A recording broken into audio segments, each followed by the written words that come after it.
My dear student, I will teach you present perfect tense। बच्चों, आज हम आप लोगों को प्रेजेंट परफेक्ट टेंस पढ़ा रहे हैं।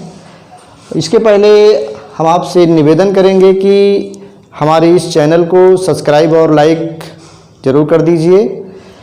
बच्चों, प्रेजेंट परफेक्ट टेंस की पहचान क्या होती है?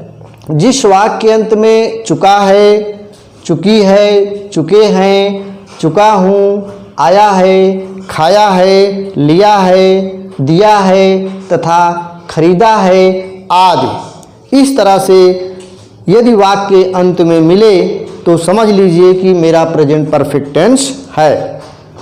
इसके बाद बच्चों, नियम मेरा एक कहानी की तरह है। कहानी के माध्यम से अगर आप चाहें तो बहुत जल्द याद हो जाएगा। इस टेंस की सहायक क्रिया हैव तथा हैज होती है।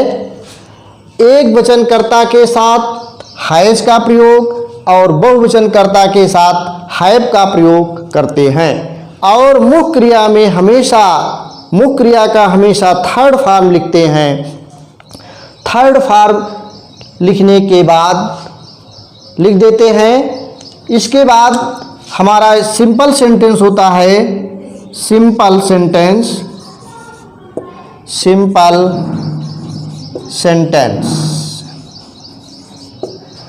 सेंटेंस में सबसे पहले हम सब्जेक्ट लिखते हैं। Subject plus helping verb plus verb का थर्ड फॉर्म हमेशा लिखा जाता है, तो आपको बता ही दिया गया है। धन आपका ऑब्जेक्ट हो जाता है, धन आपका ETC इत्यादि। जैसे फॉर एग्जाम्पल, वह बाजार जा चुका है। वह बाजार जा चुका है। वह बाजार जा चुका है। इसका ट्रांसलेशन होगा ही हैज गॉन। गॉन आपका थर्ड फॉर्म है गो, वेंट, गॉन। गॉन आपका थर्ड फॉर्म है गॉन टू मार्केट।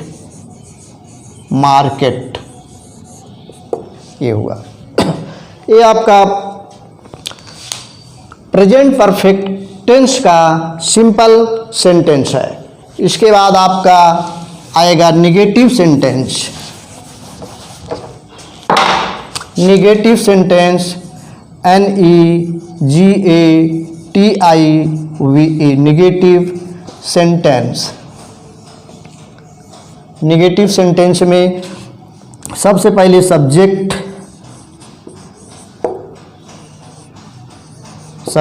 धन, हेल्पिंग वर्ब आपका आ गया, धन आपका वर्ब आ गया, वर्ब धन ऑब्जेक्ट धन ETC एक्स्ट्रा आदि। जैसे यहाँ पर नॉट भी लगेगा, एक मिनट। धन नॉट, धन आपका तब वर्ब आएगा, वर्ब धन ऑब्जेक्ट धन ETC इत्यादि आ गया। जैसे एग्जाम्पल के तौर पे, जैसे मैं किताब नहीं लिख चुका हूँ। ये हुआ। जैसे मैं किताब नहीं लिख चुका हूँ तो इसका ट्रांसलेशन होगा I have not written a book.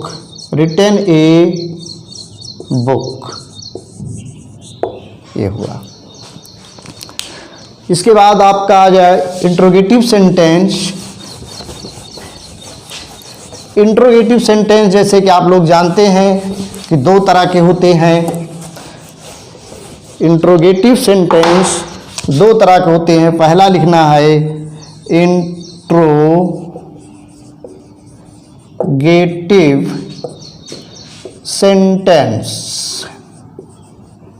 Sentence first. तो यहाँ पर सबसे पहले हम लिखते हैं हेल्पिंग वर्ब। हेल्पिंग वर्ब धन सब्जेक्ट धन आपका वर्ब धन ऑब्जेक्ट धन ETC धन क्वेश्चन मार्क। क्वेश्चन मार्क लगाना बहुत ही जरूरी है। अगर आप प्रश्नवाचक वाक्य का चिन्ह नहीं लगाते हैं तो आपका सेंटेंस गलत माना जा सकता है। जैसे एग्जाम्पल के तौर पे, क्या वे किताब बेच चुके हैं। क्वेश्चन मार्क हो गया। तो सबसे पहले यहाँ हेल्पिंग वर्ब आएगा। हेल्पिंग वर्ब वे है तो हैव लगेगा। Have they sell sold a book question mark. Have they sold a book.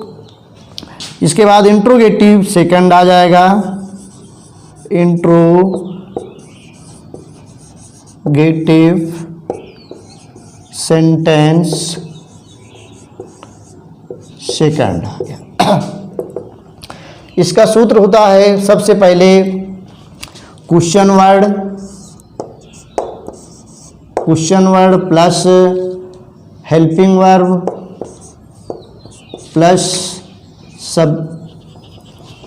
Subject plus verb plus object plus ETC plus question mark. Example जैसे वह क्या खरीदा है। वह क्या खरीदा है अर्थात वह क्या खरीद चुका है। देखिए अब देखिए ट्रांसलेशन होगा, what has he bought. What has he bought, वह क्या खरीद चुका है। BOUGHT बॉट, वह क्या खरीद चुका है। By bot by BOUGHT। आगे आपका फिर एक चीज छूटा है क्वेश्चन मार्क। अब आपका वाक्य एकदम पूरी तरह से कंप्लीट हो गया। इसके बाद आपको एक चीज और बचता है, कभी कभी आता है interrogative and negative sentence. Interrogative and negative sentence एक ही वाक्य में रहता है। तो क्या करेंगे, जैसे यहाँ पर इंट्रोगेटिव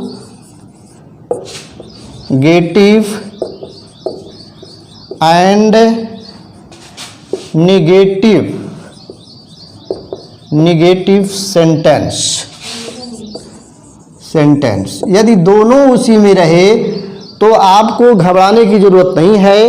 केवल हम प्रश्नवाचक वाक्य का नियम ही लागू करते हैं। नहीं के लिए केवल मुख्य क्रिया के पहले हम नॉट लगा देते हैं, मेन वर्ब के पहले नॉट लगा देते हैं। जैसे